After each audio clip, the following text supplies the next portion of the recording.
Very happy to welcome to our studio the Federal Minister of Industry, James Moore. And he's on, I'm going to call it a coast-to-coast media blitz dealing with Verizon coming into the marketplace. And in interest of full disclosure, of course, BCE owns CTV. And BCE, along with TELUS and Rogers Communication, have come out full force saying that the advantages, as they call them, that Verizon is going to get in terms of coming into the marketplace are unfair.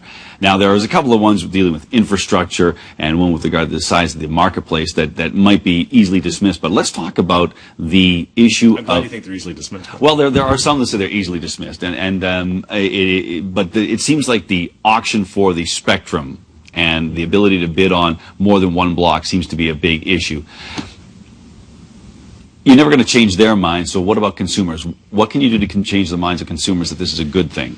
Well, this is part of the debate. I think that's been ongoing, is that this is not about Verizon. To Bell, Rogers, and to TELUS, it is about Verizon, but for us as the government, it's not. And that's part of the problem. That's part of the reason why I'm engaging in this debate, exactly as you described it in your comments there. Look, my obligation, the obligation of the government, is to the everyday citizen, to the consumer.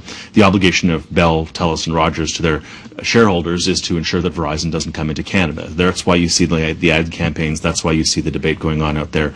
And frankly, some misinformation about the status of the government's policy. So I'm out here to defend the government's policy. And the policy itself has the consumer at the center of our policy. Whether Verizon comes or doesn't come, consumers are going to be well served by this policy. The incumbent players, Bell included, certainly would have some challenges if Verizon did come into the Canadian market. But if Verizon doesn't come into the Canadian market, there's still going to be more choice for consumers, and the incumbents are going to have to examine their business models and engage the marketplace a little differently because of the competition that we're injecting into the Canadian system. Could, in terms of better competition, could we not basically just have an unfettered sort of situation where we will let more than one carrier from the U.S. come into Canada? Well, there's an auction. There's only so much spectrum, so there is an auction, and we'll see. But the point that underlies what you just said, though, is very important, is that those who argue, and has been argued in the campaign by Bell and others, that this is unfair, it's so tilted toward an American player or an international player, simply not true. If that were the case, where's AT&T? Where's Vodafone? Where are the other international players? They're not there. It's only Verizon that has shown some interest, but so far it's still speculation as to whether or not they'll come in. And they're doing their examination about whether or not this makes business sense for them, because coming into the Canadian marketplace is not easy. As you know, here in Saskatchewan, Premier Wall has been engaged in the debate because we have a policy as a government to ensure that people in rural parts of this country have also good quality service comparable to what we have in our urban centres. So to engage in the Canadian marketplace is not a simple proposition. We do want to have more competition. If it includes Verizon, I think that's good. If it doesn't include Verizon, it's equally as good. And so part of this debate has been, I think, falsely presented as, is Verizon coming, then the government policy works. If they don't, it doesn't. That's not the case. The policy will result in more competition, as it has already. Since 2008, we've had more liberalized rules that have allowed for more foreign capital to come into the Canadian marketplace, which has backed some smaller players that have stood up and caused cell phone prices to go down across the country and average about 18%. So more competition has been good, and it's going well, and we want to have more of it. And generally speaking, I don't think there's too many people who will disagree that more competition is a bad thing.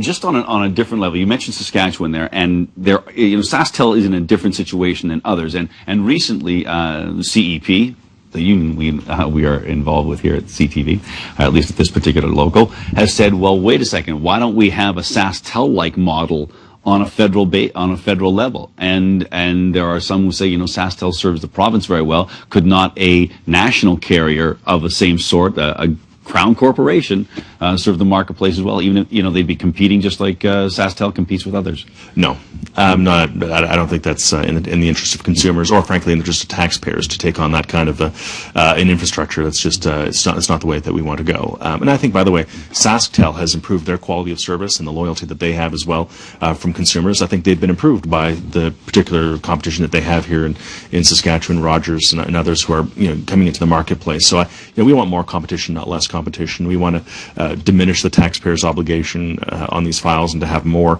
market intervention on the choice side, and I think that's the best way to go.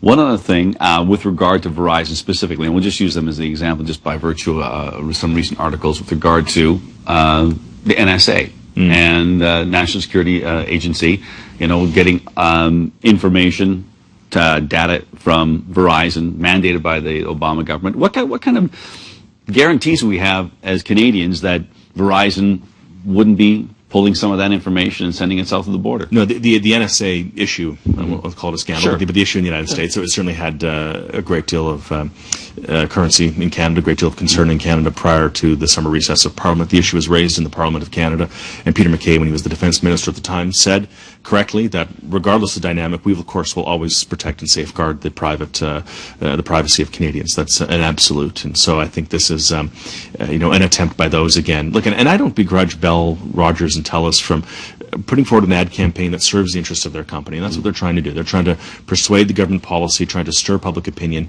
to pressure the government to adjust our policies that will interest the bottom lines of their companies. And that's fine, but we have an obligation that's bigger than that. Our obligation is to the individual Canadian consumer, and that's why, members of Parliament, from here in Saskatchewan, Jerry Ritz and Kelly Block and Ray Bowen, all these guys that have consistently spoken up and said, consumers have to come first, and that's what our focus is. And that's not just on the pricing side, but also on the service side, and as well as the privacy side. We're very mindful of the needs to protect Canadians. What about those who basically say this is a political maneuver, that the government needs some positive news, they need to be looking like they're on the side of the little guy as opposed to the big guy, because oftentimes the Conservative Party is seen as lock and step with big business. So those are those who out there say there's an out-and-out political move that really may not have as much gravitas as it might otherwise. Well, no, I think the issue has weight because we rely on our smartphones, right? It's as equally important to us as our automobile as anything else. It's how we get our information, news, entertainment, and our businesses operate on these networks. It's a personal issue. I'm engaged in this debate because there's been such a high profile drawn to this debate because of the ad campaigns that have been funded by the big three. That I think it's really important to. And again, they can run their ad campaigns. They can try to pressure the government in ways that they choose. But I think the public needs to take and does take all this with a grain of salt, that their ad campaign, they're not going to spend this money. They're not charities. They're not crown corporations. They're looking out for the best interests of their business, and I respect that. But we are looking out for the best interests of consumers. And we've been doing this. This is not new. This is not some gambit. We've been doing this since the beginning of our government. People said you shouldn't cut the GST, you should cut income taxes.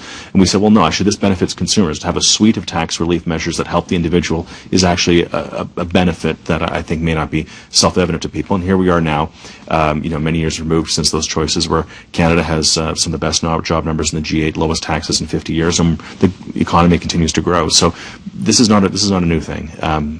And we're moving forward. Mr. Minister, we're just out of time. We'll have to leave it at that. Thank you very much. Thank you for the hospitality. You bet.